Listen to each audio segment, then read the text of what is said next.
Assalaamu calaykum waraxmatullaahi tacaala wabarakaatu kusoo dhawaada cashir kale oo ku saabsan luqadda ingiriisiga caawa waxaan halkan ku baranaynaa how to use sida loo isticmaalo this kan that kaas these kuwan and those kuwaas marka this waxaa loo isticmaalaa wax hal xaba ah oo ku dhow that waxaa loo isticmaalaa wax hal xaba ah oo kaa fog these waxaa loo isticmaalaa wax badan oo ku dhow those waxaa loo isticmaalaa wax badan oo kaa fog marka lagu tilmaamayo this waxaa lagu tilmaamaa hal wax oo ku dhow that waxaa lagu tilmaamaa hal wax oo kaa fog this waxaa lagu tilmaamaa wax badan oo ku dhow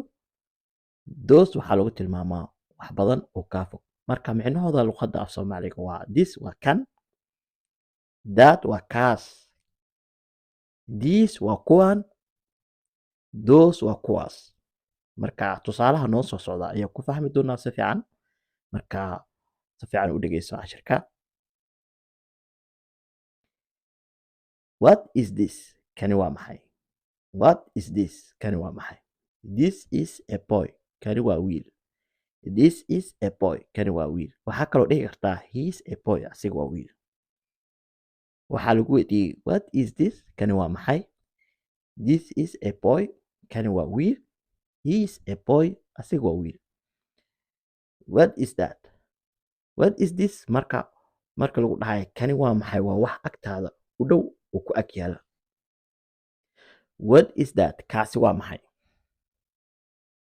ama what is that taasi waa maxay that is a cat taasi waa mukulaal ama kaasi waa mukulaal waxaa kaloo dhihi kartaa it is a cat waa mukulaal that is a cat taasi waa mukulaal ama taasi waa mukulaal ama waa bisad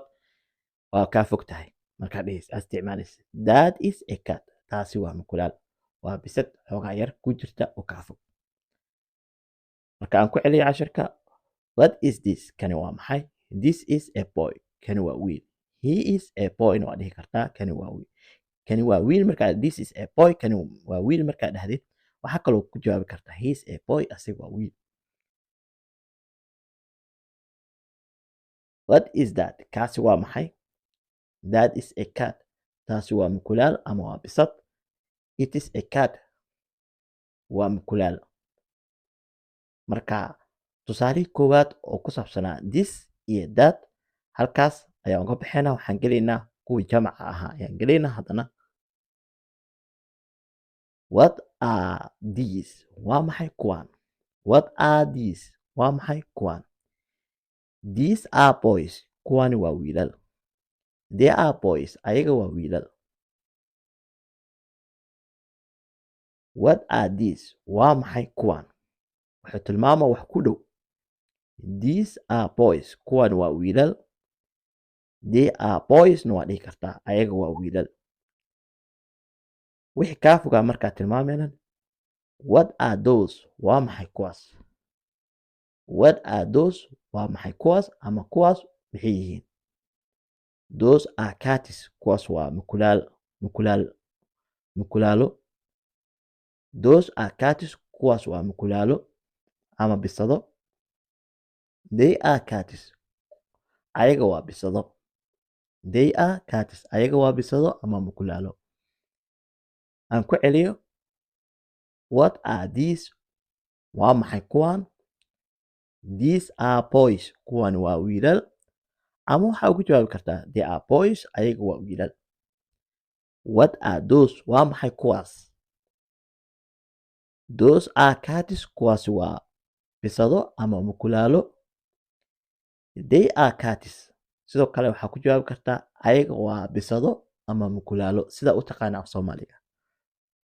marka cashirkii ku saabsanaa sida loo isticmaalo this kan that kaas these kuwan